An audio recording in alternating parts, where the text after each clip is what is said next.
Buenos días, espero que os encontréis bien. Vamos a realizar la primera práctica virtual del curso, consistente en una visita a uno de los museos menos conocidos de Barcelona, pero que tiene mucho interés para la teoría del arte, como es el Museo de las Culturas del Mundo, el Museo de las Culturas del Món.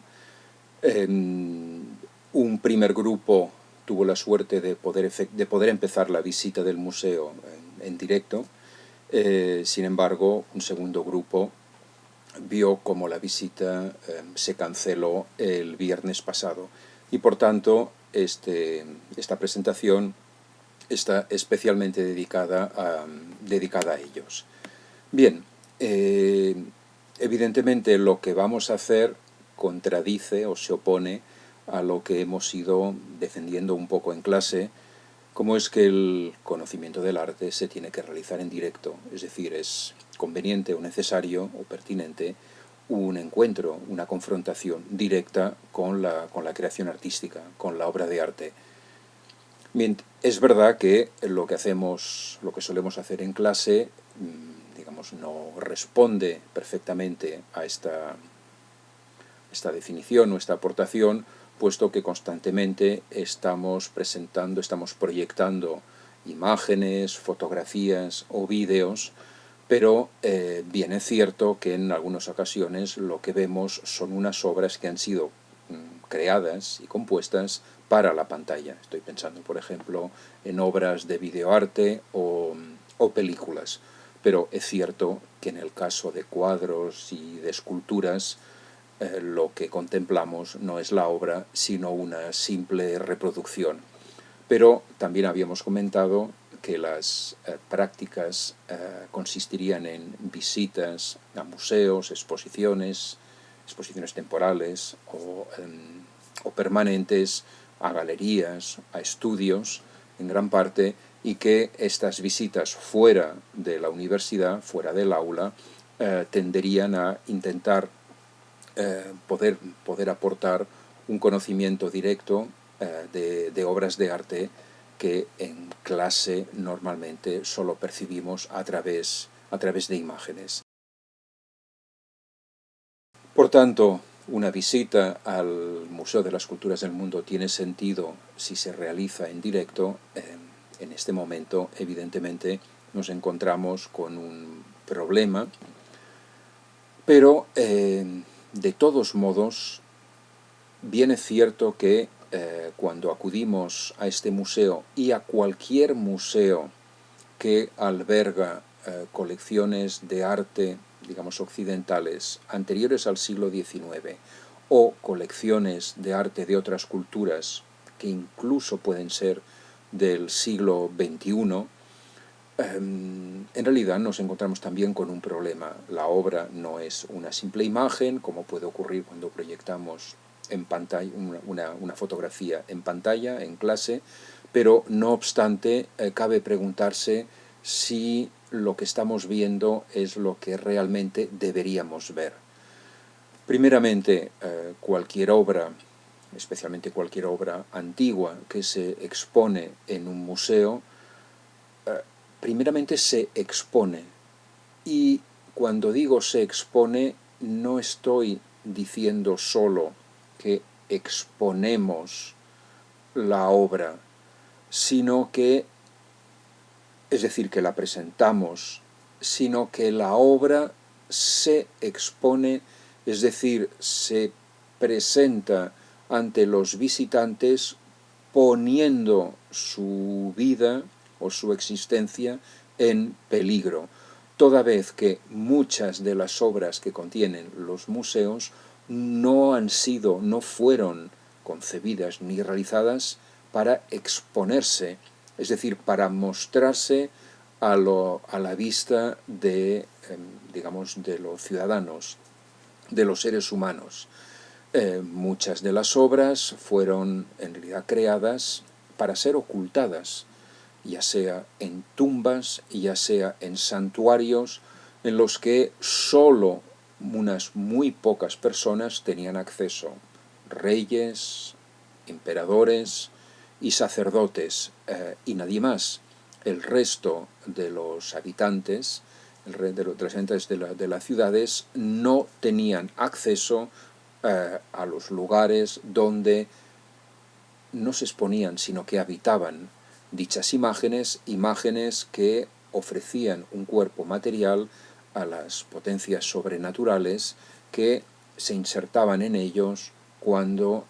digamos, descendían a la tierra. Es decir, los santuarios eran no lugares donde los mortales acudíamos, sino que eran las casas, las moradas de las potencias sobrenaturales. Y en otros casos las moradas eran las tumbas, y en este caso las figuras de ancestros, etc., tenían como función acompañar al difunto en su largo viaje hacia el mundo de los muertos y acompañarlo también en su, entre comillas, vida en aquel espacio. Y evidentemente estas obras apenas habían sido realizadas, pintadas, talladas, esculpidas, muy rápidamente se disponían en su morada, un templo, un santuario o una tumba, pero incluso también en un palacio donde muy poca gente podían contemplarlas. Por tanto, cuando acudimos a un museo a ver una obra, no siempre esta obra ha sido concebida, ha sido pensada para ser mostrada, para ser percibida por ojos humanos. Por tanto, de algún modo ya estamos, digamos, no atentando, pero digamos, relacionándonos con una obra de un modo equivocado, porque en realidad no deberíamos relacionarnos con ella. Esto por un lado. Por otra parte, todas las obras, ya sea una pintura, un fresco, una escultura,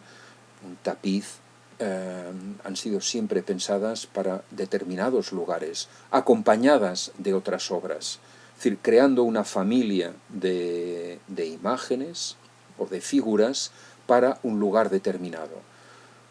Los museos son depósitos de obras arrancadas de su contexto y puestas en relación con otras obras que les son completamente extrañas y con las cuales nunca han guardado ninguna relación de vecindad. Lo que estamos haciendo es colocar obras sacadas de su ámbito y dispuestas en un lugar que no les pertenece, en compañía de otras obras con las que no tienen nada que ver, y es posible que ni siquiera tengan ganas de estar en relación con estas figuras. Por tanto, si el sentido, si la función de una imagen está en relación tanto al espacio que ocupa o el espacio que habita, cuanto de otras obras que la acompañan, el arrancarlas de sus moradas, de sus espacios, hace que estas obras pierdan sentido, pierdan una razón de ser. Es posible que adquieran otra, pero desde luego no es la razón de ser para la cual y por la cual han sido ejecutadas. Por tanto, acudir a un museo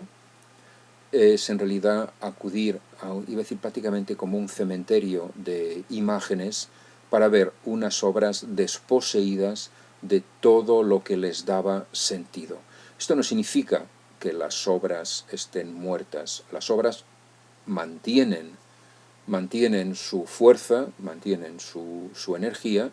pero están condenadas a exponerse a la vista de los mortales cuando obviamente tal no era su función. Bien, esto por un lado. Por tanto, aun cuanto es conveniente o deseable acudir a un museo para tener una directa confrontación con una obra, tenemos también tener en cuenta que en ocasiones esta confrontación no debería producirse. Y por lo tanto, seguramente una gran parte de la creación humana no debería poder estar a nuestro alcance, porque no fue nunca pensada para contactar con los seres vivos, sino para estar en relación con fuerzas sobrenaturales o con el mundo de los muertos. Bien, de todos modos, hecha esta salvedad, también es cierto que cuando acudimos a un museo podemos percibir el tamaño, la materia, el volumen de una obra, que son unos datos esenciales que nos escapan cuando contemplamos simplemente una imagen, y en ocasiones es absolutamente imposible descubrir cuál es el verdadero tamaño de la obra. Por otra parte, también es cierto que las imágenes o las proyecciones otorgan un carácter brillante a unas obras que no poseen estas superficies pulidas o espejeadas. Son obras en ocasiones mates, y esto no es ningún defecto, sino que es la piel, la característica de aquella imagen. Por tanto, esto explica que en ocasiones algunas personas se sienten decepcionadas cuando acuden a un museo porque descubren que los cuadros no relucen como así lo hacen en las páginas satinadas de un libro, y ya no hablemos en pantalla. Bien, hechas todas estas salvedades, vamos a iniciar la visita. Tenemos también, de todos modos, que precisar que en una visita a un museo el sentido más activado es el sentido de la vista. Dejando de lado el hecho de que muchas de las obras no han sido compuestas para ser percibidas visualmente, bien es cierto que el sentido del tacto también sería capaz de proporcionarnos una serie de características o de cualidades de las obras, sobre todo si se tratan de estatuas o de estatuillas, pero también objetos de uso diario, que escapan completamente a nuestra percepción cuando simplemente las contemplamos. Yo recuerdo, trabajos en alguna misión arqueológica o una visita a un yacimiento arqueológico que da lugar a un encuentro fortuito, absolutamente inesperado, con alguna pieza que se encuentra en el suelo, o mientras se va excavando, de golpe aparece una estatuilla o una cerámica entera. Inevitablemente tenemos que cogerla con las manos, y el tener en la mano una estatuilla. Recuerdo una visita al yacimiento mesopotámico de Uruk, en el sur de Irak, en el 2011, en el que una de las personas del grupo, Marmarín, encontró una estatuilla de un toro del 4000 a.C., entero, una figurita entera, y el poder tener esta figurita en las manos producía una extraña emoción, puesto que teníamos prácticamente la sensación de tener casi un ser vivo, frágil por un lado. En cualquier momento esta estatuilla de terracota podía romperse si el movimiento era brusco, pero al mismo tiempo, y teniendo en cuenta la calidez de la terracota, daba un poco la sensación de tener en la mano un ser vivo. Por tanto, la vida de las estatuas o de las estatuillas se percibe no solo con la vista, pero también con el tacto, un sentido que está evidentemente neutralizado, impedido, cuando visitamos un museo. Pero bueno, después de estas consideraciones, empecemos la visita. Nos vamos a dirigir hacia el Museo de las Culturas del Mundo, que, como vemos, se encuentra cerca del Museo Picasso. Bien, simplemente unas vistas de dónde nos hallamos o hacia dónde vamos. Nos dirigimos hacia la calle Moncada y frente al uno de los múltiples patios del Museo Picasso se encuentra el acceso al patio del Museo de las Culturas del Mundo. Bien, antes de empezar la visita, simplemente algunos datos sobre este museo, que si no me equivoco es el último creado o uno de los últimos creados en Barcelona. Es un museo que creo que en estos momentos tiene 4 años y medio. Por tanto, es un museo de reciente creación, y ya en clase, cuando proyectamos el documental y las estatuas mueren también, de Chris Maker,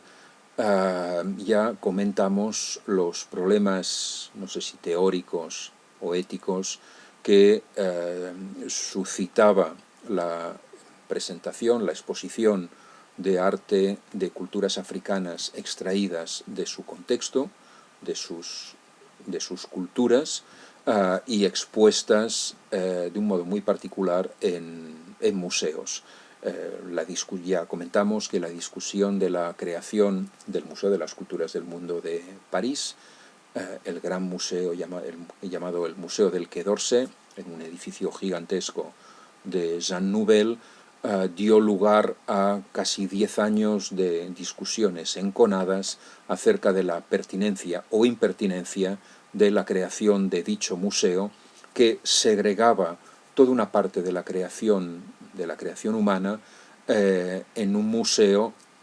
como si, por tanto, todo este conjunto de creaciones no tuvieran cabida, no pudieran tener acceso al museo por excelencia, que es el Museo del Louvre. Y por tanto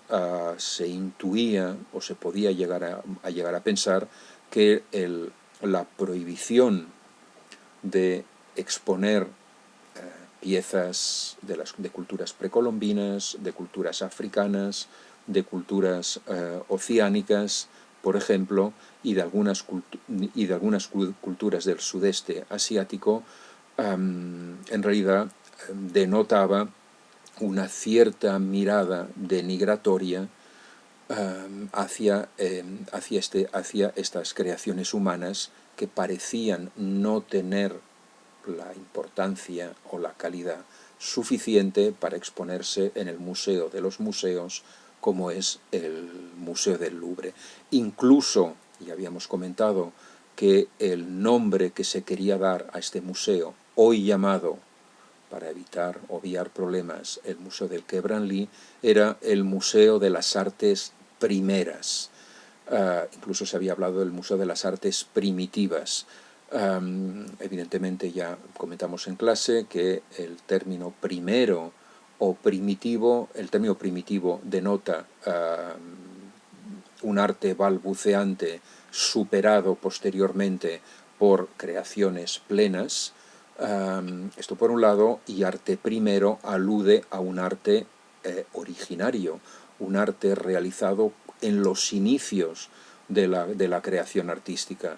teniendo en cuenta que el Museo del Quai Branly, o el Museo de las Artes Primeras, presenta muchas obras creadas en el siglo XX o incluso en el siglo XXI, es difícil pensar primeramente que se tratan de obras primeras o primitivas. Esto por un lado, y por otra parte,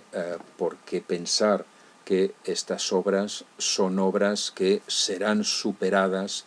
de aquí a siglos venideros, como si estas obras fueran unas obras imperfectas, teniendo en cuenta, sobre todo, que el arte prefaraónico o el arte de los inicios de la cultura mesopotámica, por tanto creaciones humanas de hace 5 o 6 mil años, y que por tanto podríamos llegar a pensar que son manifestaciones artísticas, no sé si primeras o primitivas. Sin embargo, sí han podido ubicarse en el Sancta Sanctorum de los museos, que es el Museo del Louvre. Bien, por tanto, la discusión sobre la, de algún modo, segregación de las creaciones humanas no occidentales en un museo especial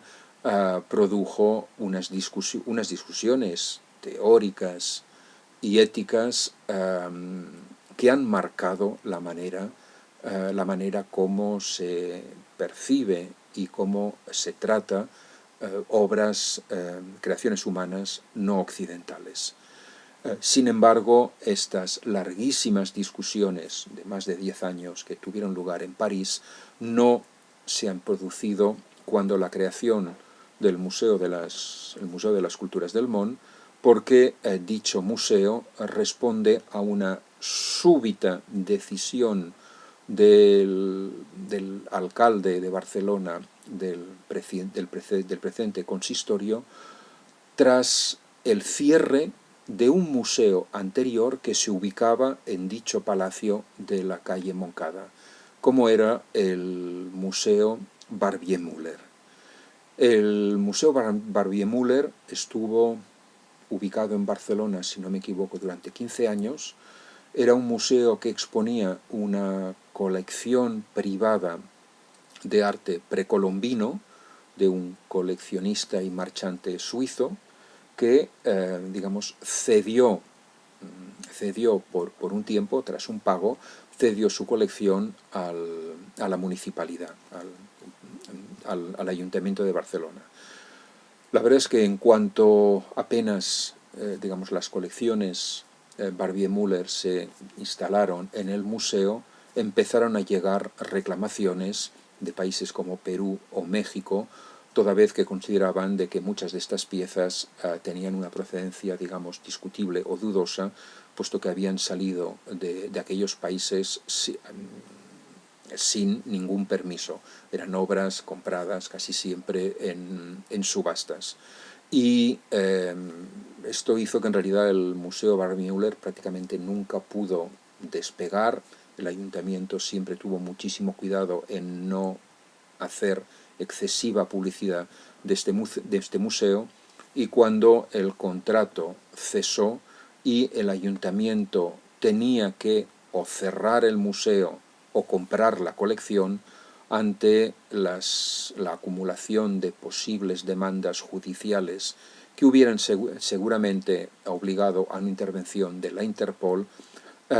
hicieron que el museo se cerrara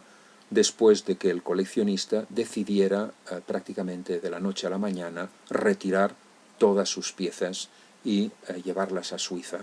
donde desde entonces han sido la mayoría vendidas en subastas. Y por tanto quedó un palacio en la calle Moncada vacío y un museo en Barcelona con una colección que hay que decir que era muy notable, aunque discutible. De golpe desapareció un museo en la ciudad de Barcelona y el alcalde anunció que Barcelona no perdía nada, porque anunció de inmediato que se iba a crear el Museo de las Culturas del Món, un museo inspirado en el Museo del Quai d'Orsay de París, presentado además como el museo más importante de arte etnológico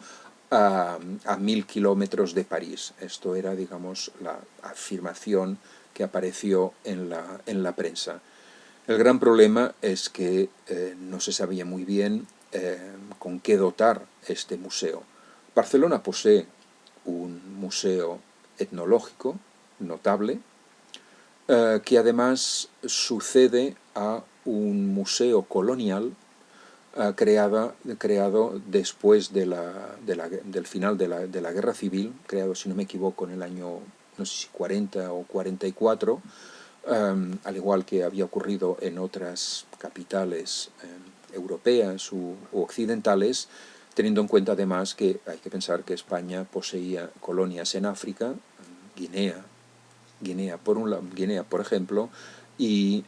también había poseído colonias en Filipinas,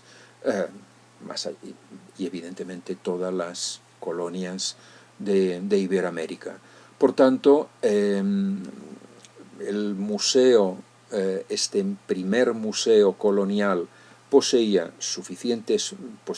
un cierto número de piezas, sobre todo notables piezas de Guinea, y este museo posteriormente cambió de nombre, cambió de sede, se convirtió en el Museo Etnológico, un museo un tanto olvidado o poco visitado en la ciudad de Barcelona. Lo que se decidió cuando la creación del Museo de las Culturas del Món era extraer todas aquellas piezas del museo etnológico que presentan una cierta figuración antropomórfica o animal, objetos considerados, digamos, no de uso, sino de culto, aunque la división entre uso y culto para cualquier creación humana anterior al siglo XIX en Occidente y en otras culturas todavía hoy en día, esta separación no siempre es muy pertinente porque no existían y todavía no existen obras de uso, obras enteramente profanas, cuya función no viene sustentada en el apoyo de fuerzas sobrenaturales que garantizan que el objeto cumple la función para la cual ha sido destinado. Por tanto, la separación entre culto y uso no es ni relevante ni pertinente en muchos casos. Pero bien, se decidió que aquellas obras que presentan una ornamentación considerable y sobre todo una figuración antropomórfica o animal eran objetos de culto y que por tanto se iban a situar en el Museo de las Culturas del Món, segregado del Museo Etnológico. Como, por otra parte, de todos modos, digamos, esta colección era todavía insuficiente, se pidió a algunos grandes coleccionistas privados de Cataluña si querían ceder por un tiempo algunas de las piezas más notables de sus colecciones de cerámica coreana, por ejemplo, o de artes africanas en otros casos, también como de artes precolombinas. Y lo cual implica que en realidad el museo se nutre principalmente de préstamos de colecciones privadas de Barcelona, colecciones que no se sabe muy bien, que yo sepa, no se sabe muy bien exactamente cuál será su destino final. Entre estas colecciones destaca la colección que creó un rico industrial de Barcelona después de la Guerra Civil, Folk i Rossinyol, creador, por ejemplo, también de las escuelas de comercio privadas ESADE, E y S, que en los años 50 y principios de los 60, si no me equivoco, emprendió un largo periplo por África y por Extremo Oriente a la búsqueda para comprar piezas notables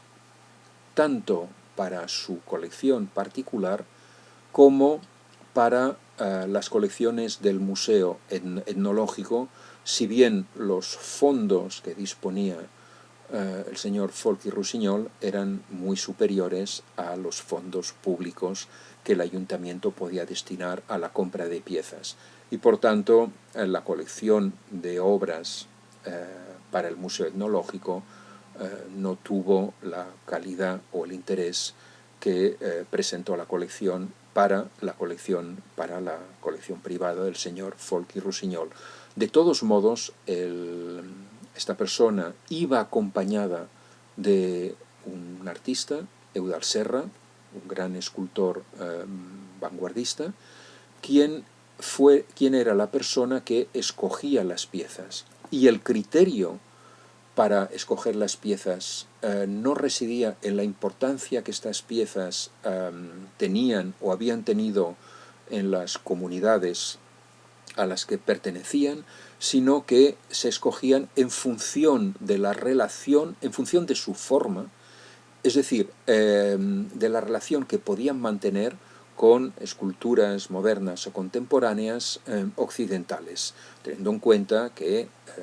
muchos artistas del siglo XX han sido influidos por determinadas maneras de representar la realidad propias de culturas no occidentales, desde Picasso, Brancusi, Braque, la mayoría de los artistas surrealistas, etc. Bien, por tanto, el criterio de Eudald Serra era escoger aquellas esculturas que pudieran ponerse en relación con esculturas contemporáneas. Es decir, que en este caso el criterio de excelencia residía, por un lado, en la forma y en la relación o subordinación de estas obras de culturas no occidentales con obras contemporáneas europeas o norteamericanas. Por tanto, necesariamente, inevitablemente, las obras que se compraron no eran las que tenían más prestigio o importancia a ojos de las comunidades que las habían creado y que las utilizaban. Bien, dicho esto, lo que vamos a hacer ahora es, vamos a empezar una visita del museo y nos vamos a ir deteniendo en algunas piezas. El museo, digamos, cuando uno accede en las salas de la exposición permanente, ya en la planta baja, lo primero que se encuentra es, dentro del ámbito dedicado al arte africano que ocupa toda la planta baja, uno se encuentra con unas esculturas negras propias de la cultura Fang, que es una cultura todavía viva, situada básicamente en Guinea Ecuatorial. Y lo que se presenta son los Eyema Bieri, un tipo de piezas que habitualmente reciben el nombre común de fetiche. Una búsqueda por internet, por ejemplo, escribiendo la expresión fetiche Fang, muestra imágenes de obras parecidas a la que estamos viendo en la sala del Museo de las Culturas del Mon. Bien, nos podemos hacer algunas preguntas acerca incluso de el nombre común con el que se designan este tipo de obras. Fetiche. La palabra fetiche creo que procede del portugués, es decir, no es una palabra, digamos, de origen catalán o castellano, pero es una palabra que está relacionada con dos términos. Desde luego, fetiche viene del latín facere, es decir, hacer, por tanto designa una obra, es una talla, una ejecución humana, por un lado, lo cual, por otra parte, insiste en la factualidad o manufactura humana, lo cual de algún modo va en contra de lo que estas piezas son o eran para las culturas que las produjeron, ya que eran piezas consideradas piezas sobrenaturales y no piezas humanas, digamos, de creación exclusivamente humana. Pero, por otra parte, el término fetiche está relacionado con dos otros sustantivos, como es falso, falsedad y fetiche son términos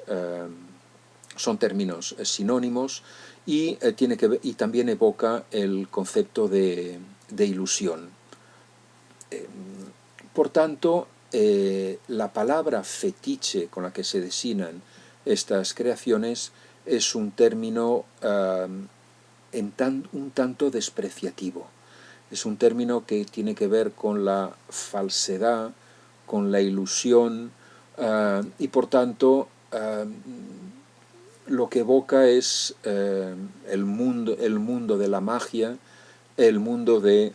creencias, de culturas ilusas, muy lejos, obviamente, de las creencias occidentales. Estamos, por tanto, dentro del mundo de la magia y considerado y juzgado con una mirada un tanto despreciativa. Pero si miramos bien estas piezas, ¿con qué las podríamos relacionar?